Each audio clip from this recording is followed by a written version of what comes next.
여러분 혹시 윌리엄 셰익스피어라고 혹시 알고 계신가요? 그럼요. 그렇죠. 근데 이 윌리엄 셰익스피어의 일명 4대 비극이라고 해서 우리가 많이 알고 있는 스토리가 있죠. 햄릿, 리어 왕, 맞아요. 그리고 맥베스, 맥베스. 그리고 마지막 오셀로라고 하는 이 책 제목이 있는데 이 이야기는 잠깐 드리면 이렇게 됩니다. 오셀로라고 하는 사람이 어떤 사람이냐면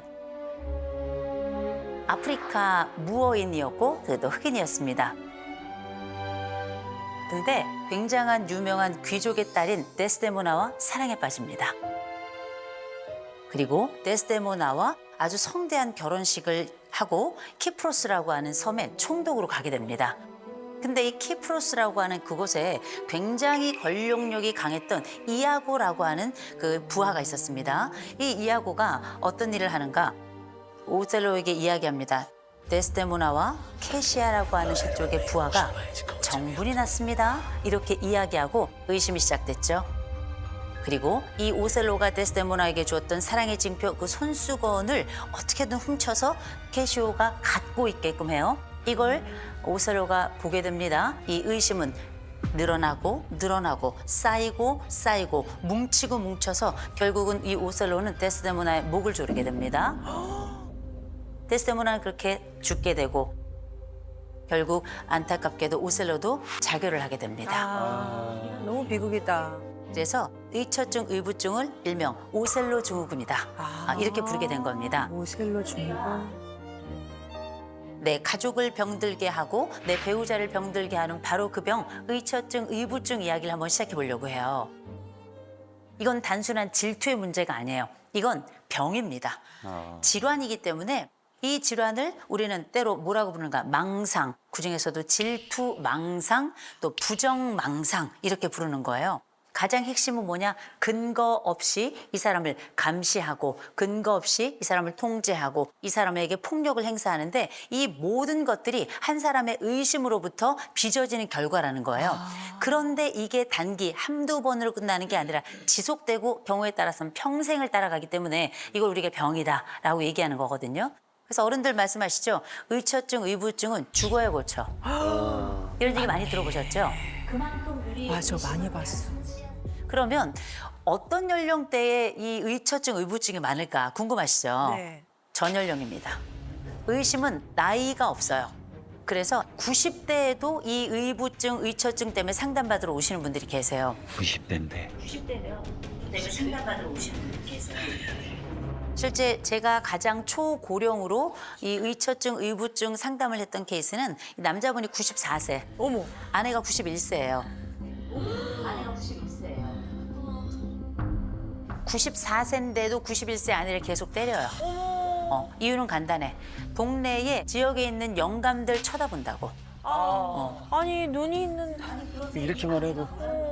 동네 이장을 포함해서 남자가 넷이에요. 이장만 70대예요.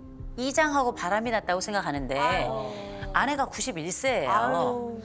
그 대상이 누구든 이유가 누구든 상관없어요. 우리의 의심은 모든 환경 속의 배우자를 완전히 지옥으로 보내는 겁니다. 그래서 생각해 본다면 의심 아래에는 도대체 무엇이 있길래 이 사람은 끊임없이 배우자를 의심할까? 딱 하나입니다. 두려움이에요. 두려움? 내 아내가 나를 떠날까 봐. 그래서 우리가 뉴스 같은 데 보면 뭐 80대, 90대 배우자가 다른 배우자를 죽였습니다. 그런데 나중에 사인을 알고 보면 의심으로 비롯된 이야기가 죽음에 도달하게끔 했다라는 이야기를 듣게 될 텐데 이 얼마나 비극인가.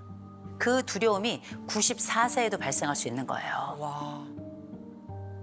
그러면 이 의심하는 사람은 제정신 아닌 사람이죠. 그죠? 네. 이 사람도 지옥이에요. 왜요? 우리가 누군가를 의심한다는 건 뭐냐면 하루 종일 그 사람만 생각해야 돼. 이 모든 환경이 다 이 사람 중심으로 돌아간다 생각하기 때문에 자기의 삶이라는 게 아예 없는 겁니다. 그래가지고 이런 지옥 속에 사는 사람들이 어느 정도인가 봤더니 전체 인구의 1에서 한 넓게는 4% 정도까지 됩니다. 그러니까 우리도 한 뭐 넓게 보자면 한 200만 정도가 의처증, 의부증으로 고통받고 있는 거거든요. 되게 많네. 아니 그러면 교수님 그 의부증, 의처증이라 이 진짜로 그냥 외도를 할 수 외도하시는 있는 분이 거잖아요. 그걸 어떻게 구별할 수 있어요? 일단 진짜 외도는 외도를 한 거예요.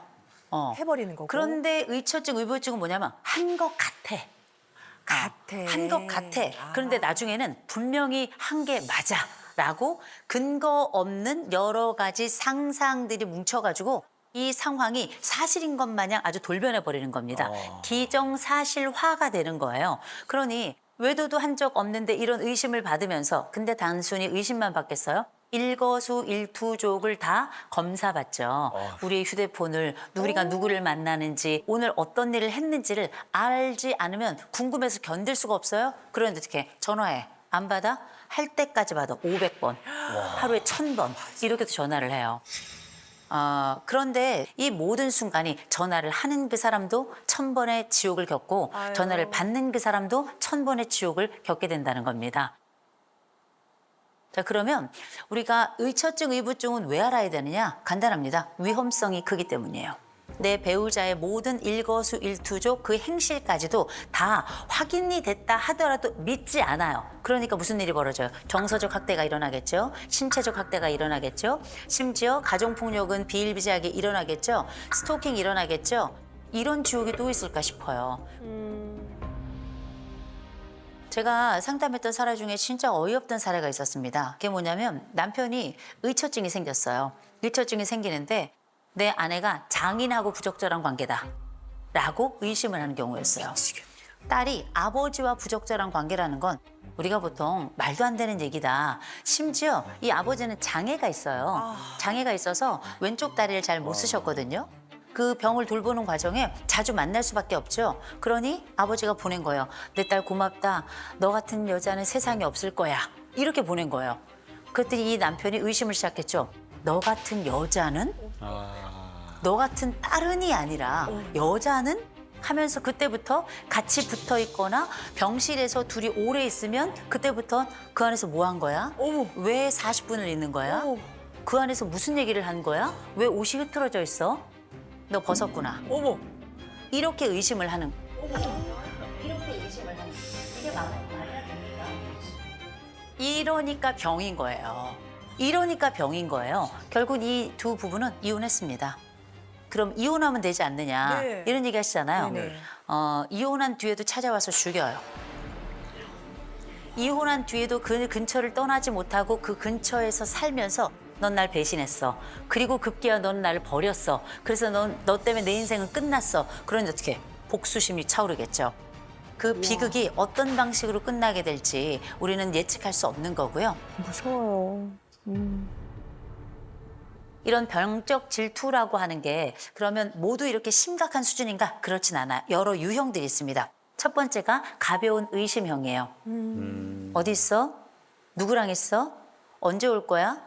어쩌다 한 번씩 이런 게 있어요. 그럼 이게 사랑하고 의심이 조금 헛갈리긴 하죠. 이런 경우는 가벼운 의심형이다 생각하시면 돼요. 아직까지는 그렇게 심각한 것 같지 않아요? 두 번째, 집착형이 있어요. 하루 종일 그 사람만 생각해. 하루 종일 그 사람이 뭘 했는지 누굴 만났는지 어떻게 했는지를 궁금해서 견디질 못해요. 그래서 어떻게 하는가? 오피스 와이프. 맞아, 오피스 맞아, 허즈번드 맞아. 이런 말이 너무 맞아요, 유행할 맞아요, 때 맞아요. 이 사례 이 커플이 온 건데 이 아내가 매일 남편을 데려다 줘요. 얼마나 보기 좋아요. 그래서 자기야 잘 갔다 와 하면 자기 집에 와야 되잖아. 퇴근할 때까지 회사 밖에서 기다려요. 우와. 기다려요. 그래서 어떻게? 그러면 남편이 점심시간에 밥 먹으러 나올 거 아니에요. 가봐. 그러면 남편이 누구랑 걸어가는지 보는 거예요. 남편 다른 회사에서 하는 야유회 워크숍 하나도 못 가요. 뭐라 하냐면 아프다고 얘기해. 우와. 그리고 이성으로서 기능을 한다 싶은 사람들의 연락처는 다 주워. 본인이 다 수신 차단을 해. 이런 정도면 이제 이걸 통제라고 부르죠. 이 남자 주변에 누구도 얼씬하면 안 돼요. 어머. 이런 걸 우리가 집착형이라고 불러요. 힘들겠다. 망상형은 진짜 문제예요. 망상형. 망상형은 뭐부터 시작하냐? 상상부터 시작하는 거예요. 어느 교회에 남자 집사님이 계세요. 조직들이 있는데 그 모임들마다 여성들이 조금 많은 편이에요. 근데 보통 교회에서는 이제 들어가면서 인사하잖아요. 형제님, 자매님. 그럼요. 악수하잖아요. 악수를 뭐라고 얘기하냐면 만졌다. 만졌다. 그 만졌던 그 사람들 중에 몇 명이 그 전부터 교회를 다니면서 야유회를 간 적이 있는 거예요. 야유회를 가서 찍었던 사진이 하나 있는 거야. 아내는 이 남편이 그 야유회를 갔을 때는 사귀지도 않을 때예요. 모를 때야. 근데 어떻게 상상의 나래를 펼치는 거예요. 어머. 그때 그 여자랑 그래서 어떻게 했어? 어머. 그때 그 여자랑 지금까지도 그렇게 유지되는 거야? 와. 의심과 병리가 뒤섞여서 천국과 지옥을 오가는 상상의 드라마가 쫙 펼쳐지는 거예요. 시간이 지나면 그 드라마는 사실처럼 느껴져요. 와. 그리고 이 사실을 내가 사실이라고 생각하는 이걸 기준으로 해서 추궁이 들어가기 시작합니다. 와. 당하는 사람은 미치는 거예요. 왜냐하면 너의 상상에 맞춰서 나는 대답을 해야 되기 때문에 와. 그 대답이 나올 때까지 그 질문은 계속 이어지는 거예요. 오. 답은 정해져 있는 거거든요. 답정너다. 이 사례보다 더 무서운 사례가 바로 폭력형입니다. 폭력형이라는 건 감시하죠, 도청하죠, 폭력수죠. 그 밖에 모든 다른 사람들과의 관계를 다 끊어놓고 완전히 고립시켜서 내가 보는 시야 안에 없는 순간 한 걸음만 나가면 때리는 거예요. 무서운 정도가 아니고요. 이건 벌써 한 15년 정도 된 이제 상담 사례인데 남편이 딱 아내가 장을 보고 들어오죠. 그러면 아내를 머리부터 발끝까지 하나씩 옷을 하나씩 벗겨요. 거의 뭐 하냐면 머리카락 찾는 거야. 머리카락. 속옷까지 완전히 다 완전히 벗기면서 머리끝부터 발끝까지 이렇게 들여다보면서 머리카락이 다른 색깔 혹은 다른 길이가 있는지 그거 나오면 그날 죽는 거예요. 감옥에 갇힌 것과 다름이 없고 폭행이 있는데 의처증, 의부증에 폭행하는 반드시 성폭행이 들어갑니다. 어머. 그래서 이런 공격을 당한 분들이 10중 8구 차라리 죽고 싶습니다. 라고 얘기를 해요. 그래서 우리가 생각했던 것처럼 가벼운 의심형도 있겠지만 거기에 따라서 엄청난 통제가 있을 수도 있고요. 더 나아가서는 폭력까지 발생하기 때문에 거대한 망상이라고 하는 병이라는 걸 반드시 기억하시라고 그 말씀을 좀 드립니다. 의처증, 의부증으로 상담을 오시는 분들 중에는 제가 본인의 남편과 부적절한 관계라고 이런 생각하시는 분들이 간혹 계세요. 어떡해. 그러니까 진짜 병이다, 짠하다. 병. 어이가 없죠. 아니 근데 상담인데. 이호선이 제 편이구나. 상담자가 제 편이구나. 혹시 사귀는 거 아니야? 미리 와서 이렇게 서로 간에 입 맞춘 거 아니야? 이렇게 생각을 한단 말이에요. 저를 의심했던 사람들이 10중 8구 부부싸움이 심해져서 결국 경찰이 온 순간이 오죠. 이 경찰도 의심해요. 어머나. 정신과를 가죠. 정신과 의사도 의심해요.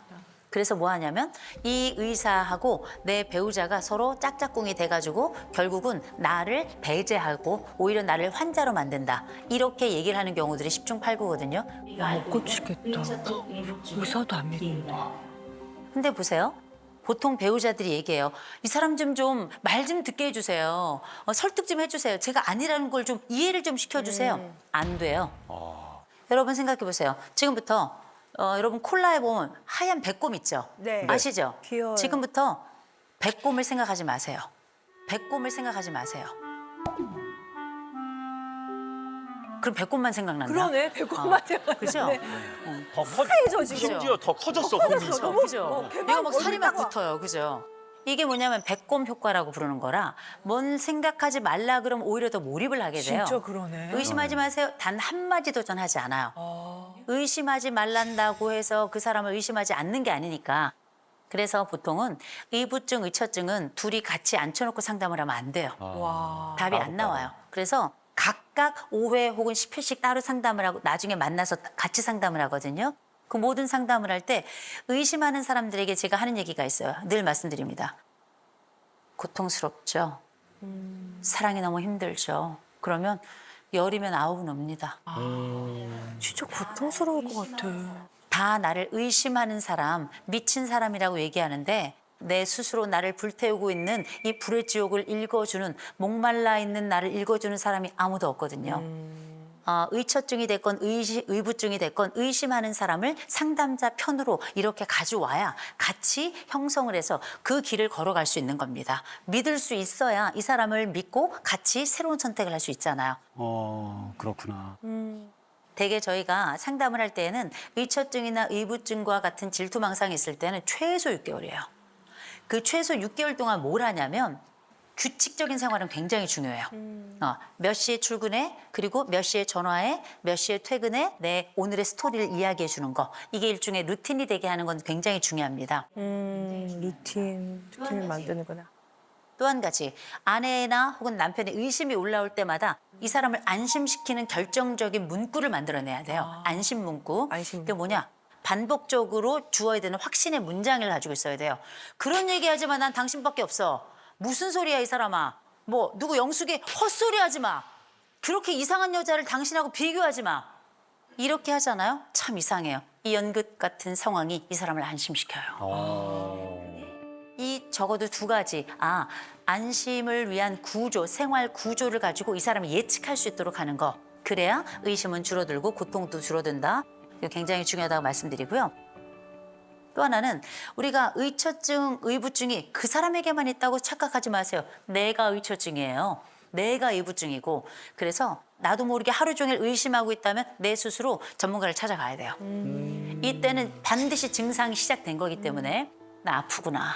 나 지금 뭔가 회로에 문제가 생겼구나. 이걸 스스로 알고 내 스스로 용기를 내어서 요청하시고 그다음에 이건 분명히 치료를 좀 받으시는 게 필요합니다. 그건 내가 사랑한다 하는 그 사람을 위한 것도 있지만 내가 가지고 있는 이 취약해진 의심 지옥 속에서 내 스스로를 구원하기 위한 과정입니다.